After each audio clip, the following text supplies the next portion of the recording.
What is up, everyone? Welcome back to another edition of the Sheehan Show. Me, Sean Sheehan, here on Sherdog.com. And today I'm bringing you my top bets for PFL Lyon this weekend. And I'll tell you what, this is a fantastic card.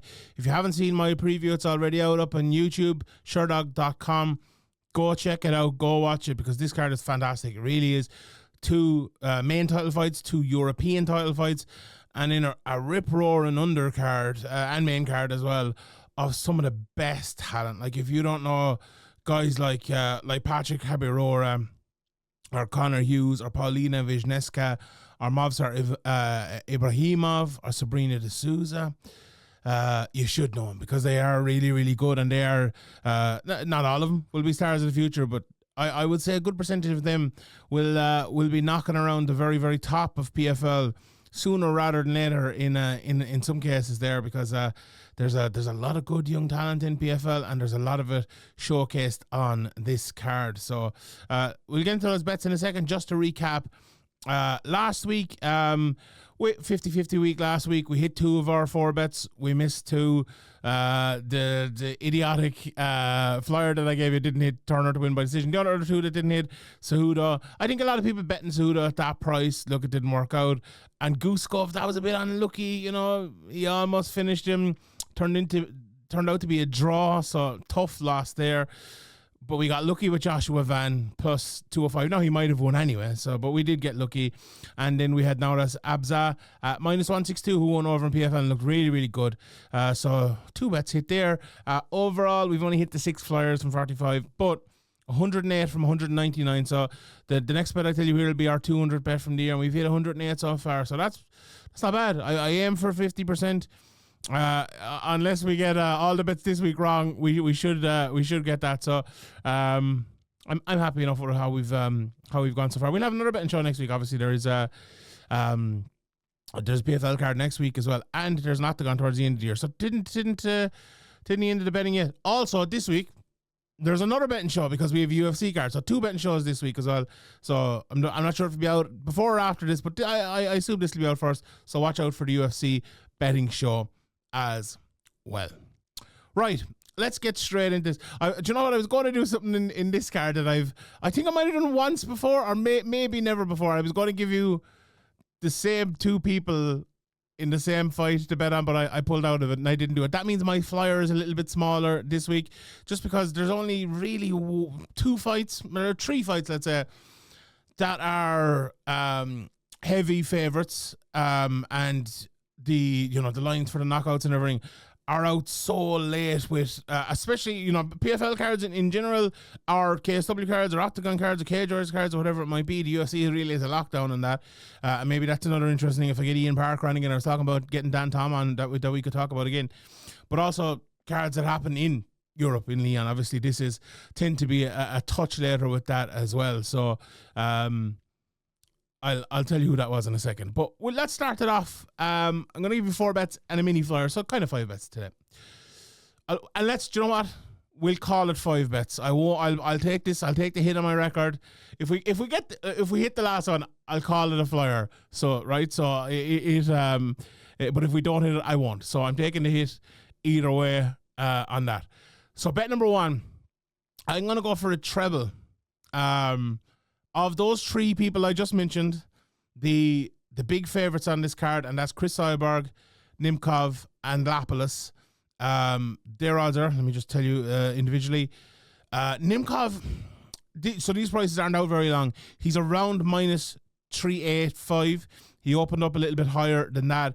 Cris, Cyborg is around minus 380. Again, in some places, she's a lot higher than that. My friends over at Cloudbet, I'm taking the prices from him here.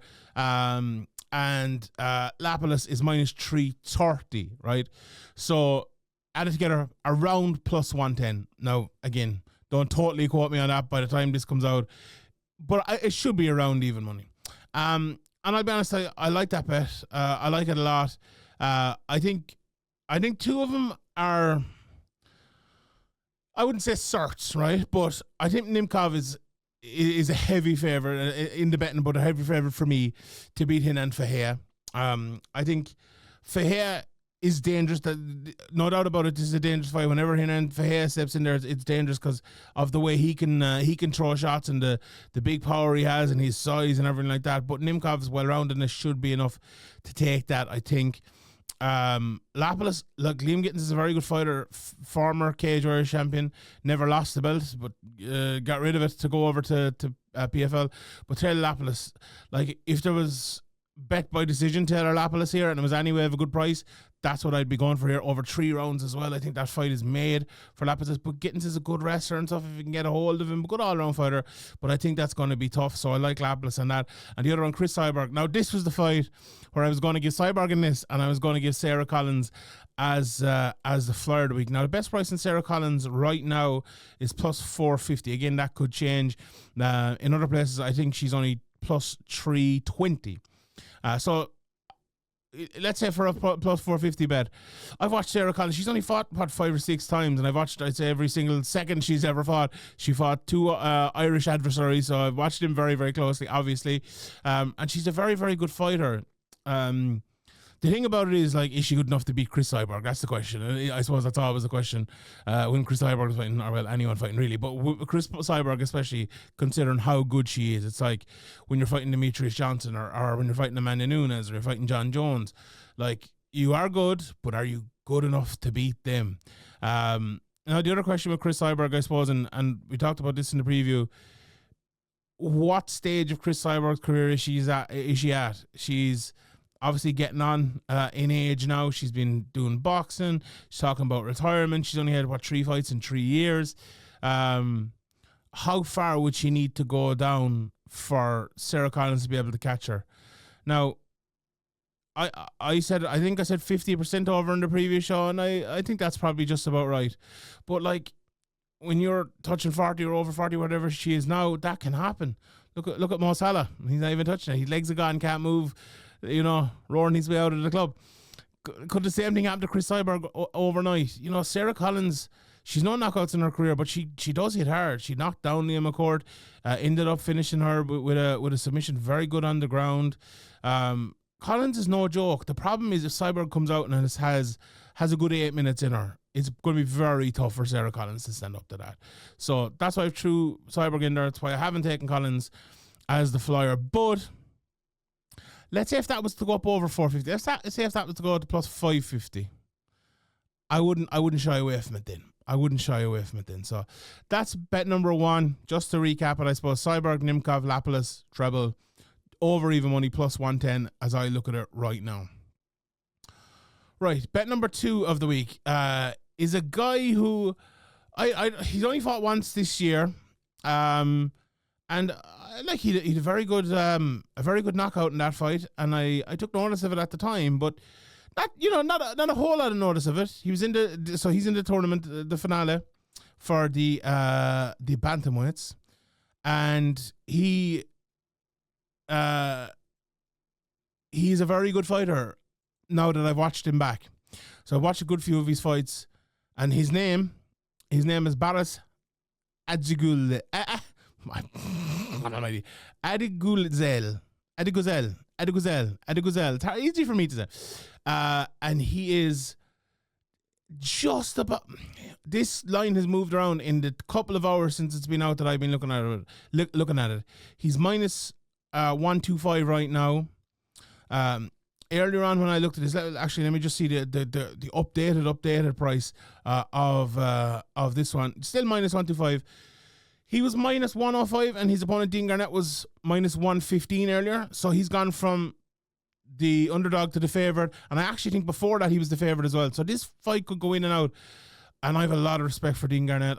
Last year in the Sheehan show, I called his fight against Lewis McGrillen-Evans the fight of the year.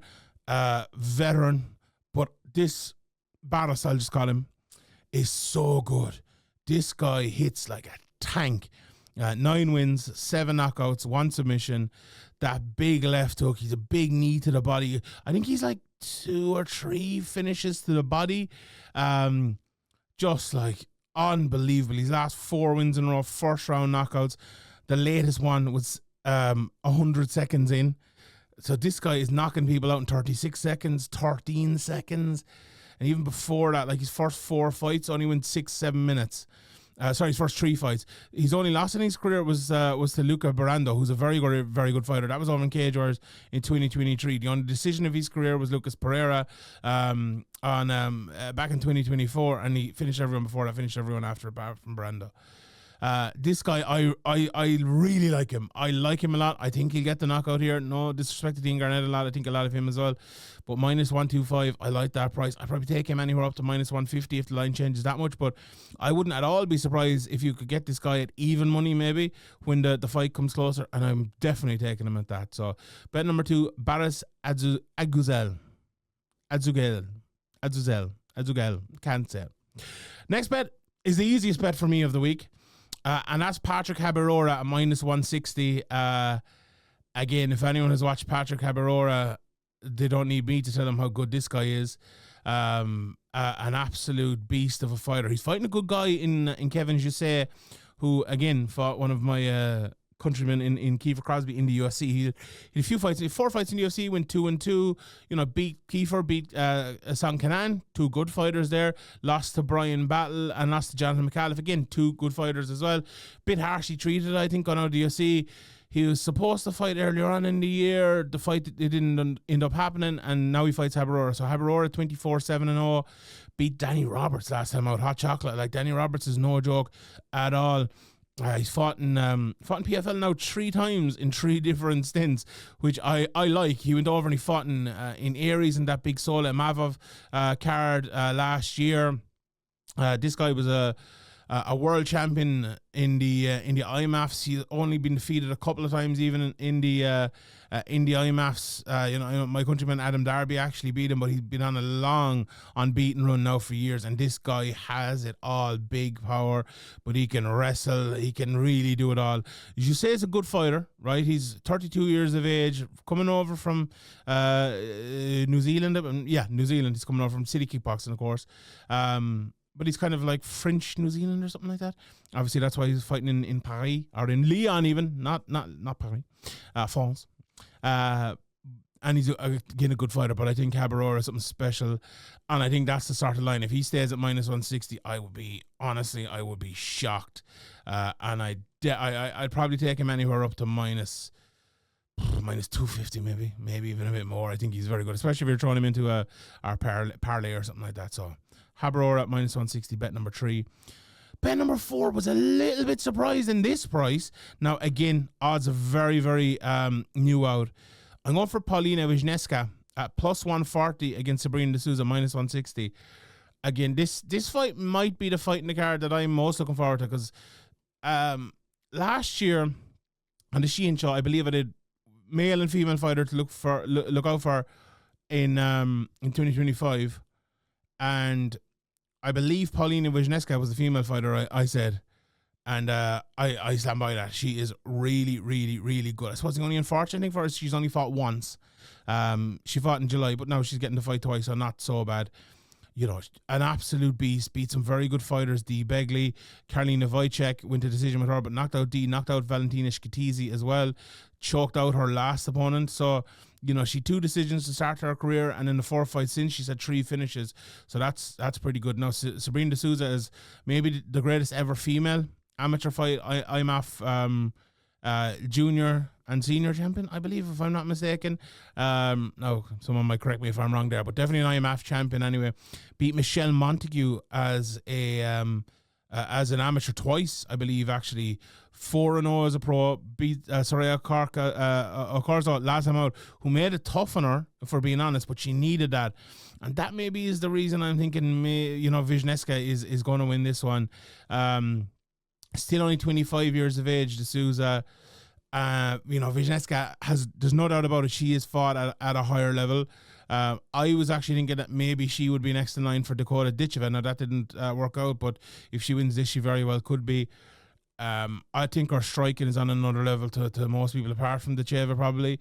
And I think if D'Souza fights the same way she did in that last fight, I think Wisniewska might let her get that far. So I like Wisniewska an awful lot in that fight. Now, again, if D'Souza won it, I wouldn't at all be surprised. This is a 50-50 fight, 55-45 fight. I think for Wisniewska, when she's the underdog, I have to take that bet. So Paulina Wisniewska to win that. I think she's a phenomenal fighter. I think she's really, really, really good. And the final bet of the week, another guy I talked about in the Sheehan show for many years, and that's Aleksandrs Chizovs. Now, again, this is kind of the flyer, right? But he's plus 235 against Conor Hughes. Look, if you were to give me both of them at plus 100 or minus 100 or whatever, I'd probably take Conor Hughes to win the fight, if I'm being honest. I think he's the guy who has improved an awful lot. Not to talk you out of the bet here or anything, but like he lost to Chizovs last year, he lost to Nemkov the year before. He's won 2 fights this year. That Gino Van Steen's fight was a very, very good win. But Chizovs is a good, solid fighter, a finisher as well. 10 finishes in 12 fights. He's only lost to good guys, Akon Duke and Danielis Skitizi. He's also won 2 in a row, like beating Mark Ewan in the fashion he did pretty easily in the first round, and in win decision against Claudia Pichela. He's absolutely no joke. I think this is a relatively 50-50 fight. I would favour Conor Hughes just about, but Chizovs a plus 235. And again, that price can move, but he is that right here at the moment. I like that an awful lot. So those are the 5 bets of the week for PFL. As I said, we'll be back with 5 bets for the UFC as well. And just to recap, we have a treble of Cyborg, Nemkov, Lapilus plus 110, minus 125 for Baris Adiguzel, pronounced brilliantly. Patrick Habirora at minus 160, plus 140 per Paulina Wisniewska, and Aleksandrs Chizovs at plus 235. All right, everyone, please bet responsibly. Thank you for tuning in. And until next time, my name is Sheehan for Sherdog.com.